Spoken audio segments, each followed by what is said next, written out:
भगवान बुद्ध आणि त्यांचा धम्म. लेखक डॉक्टर भीमराव रामजी आंबेडकर.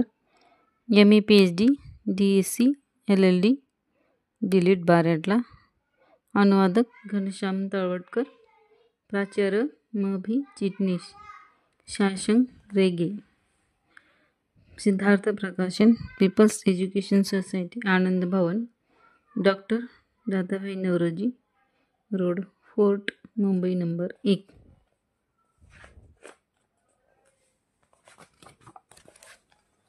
सुखद बुद्धांचा जन्म. सुखकर सदधम्म उपदेश. सुखकर संघ एकता. सुखद समूह तपस्या. Page number 134. 4. बुद्धाला गृहस्थाश्रमी बनविण्याचा शेवटचा प्रयत्न. आपला मुलगा आता जात आहे आणि आपल्याला तो पुन्हा कधीही भेटणार नाही या विचाराने शुद्धोधन खूप रडला. नंतर शुद्धोधनाने आपला मंत्री व आपल्या कुटुंबाचा पुरोहित यांच्याशी विचारविनिमय केला आणि कुटुंबात परत येऊन राहण्याविषयी आपल्या पुत्राचे मन ते वळवू शकतील काय याबद्दल त्यांना विचारले. राजाच्या इच्छेला मान देण्यासाठी तो पुरोहित मंत्र्याला बरोबर घेऊन निघाला आणि त्याने भगवान बुद्धास वाटेतच गाठले. त्यांनी त्यास यथोचित अभिवादन केले आणि त्यांची संमती मिळविल्यावर ते त्यांच्या जवळ बसले. झाडाच्या सावलीत बसलेल्या भगवंतांना उद्देशून पुरोहित म्हणाला, राजकुमार, आपला वियोगरूपी बाण हृदयात रुतल्यामुळे ज्यांच्या नेत्रातून अश्रूंचा पूर वाहत आहे त्या महाराजांच्या भावनांना आपण क्षणभर विचार करा. त्यांना आपापल्या घरी परतण्याची विनंती केली. आपण घरी परतला तर त्यांना शांतपणे मृत्यू येईल.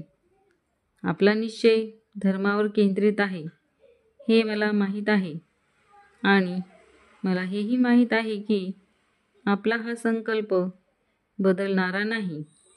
परंतु आपणही गृहहीन अवस्था पत्करल्यामुळे मानसिक यातनांचा ज्वाला मला अग्नीप्रमाणे भाजून काढीत आहेत. आपण कर्तव्यावर प्रेम करीत असता म्हणून कर्तव्यासाठी या संकल्पाचा त्याग करा. काही काळ पृथ्वीच्या सार्वभौमत्वाचा उपभोग घ्या. शास्त्रानुसार योग्य वेळी आपण वानप्रस्थास जाऊ शकालच. आपण दुःखी नातलगांविषयी अनादर दाखवू नका. सर्व प्राणीमात्राविषयी करुणा हाच धर्म आहे. धर्माची साधना काही केवळ अरण्यातच जाऊन होते असे नाही. नगरात राहून देखील साधू पुरुषांना मोक्ष साधना करता येते. विचार आणि प्रयत्न ही खरी साधने होत. अरण्य आणि श्रमणवेश ही केवळ मित्र्या माणसाची लक्षणे होत.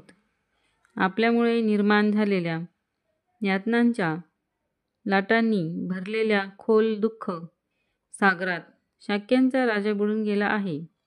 म्हणून समुद्रात बुडणाऱ्या बैलाप्रमाणे असहाय्य आणि अनाथ झालेल्या राजाला आपण सोडवावे. जिने आपणाला लहानाचे मोठे केले आणि जिने अगस्त्य लोकात अजूनही प्रवेश केला नाही अशा त्या राणीचा देखील विचार करा. वासरू हरवलेल्या गायीप्रमाणे ती सतत शोक करीत आहे. तिची आपण थोडी देखील चिंता करणार नाही काय?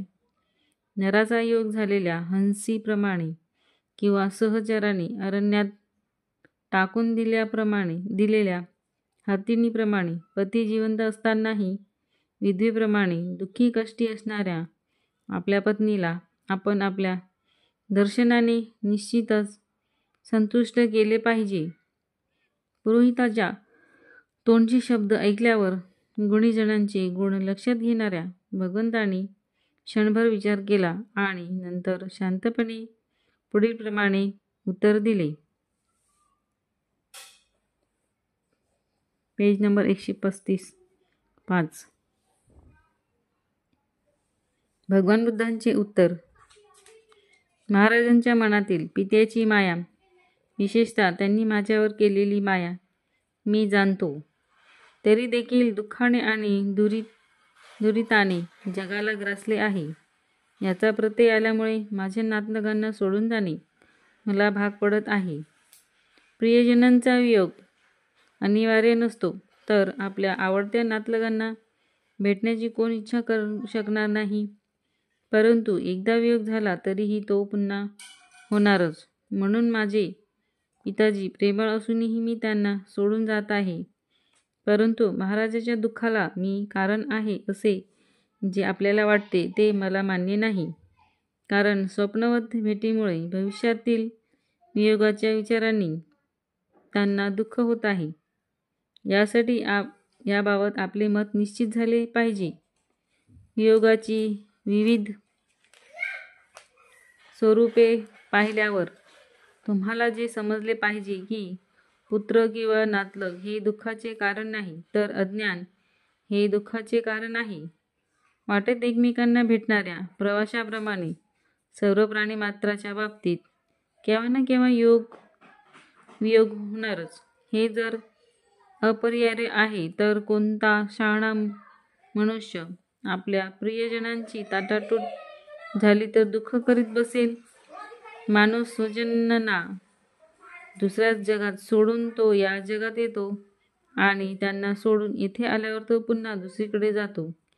ही मानव जातीची कहाणी आहे.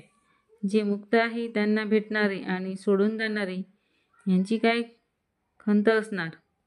प्राणी गर्भ सोडून जन्माला येतो त्या क्षणापासून मृत्यू जर ठरलेलाच आहे, तर मग माझे अरण्यात जाणे अवेळी होत आहे असे तुम्ही का म्हणता?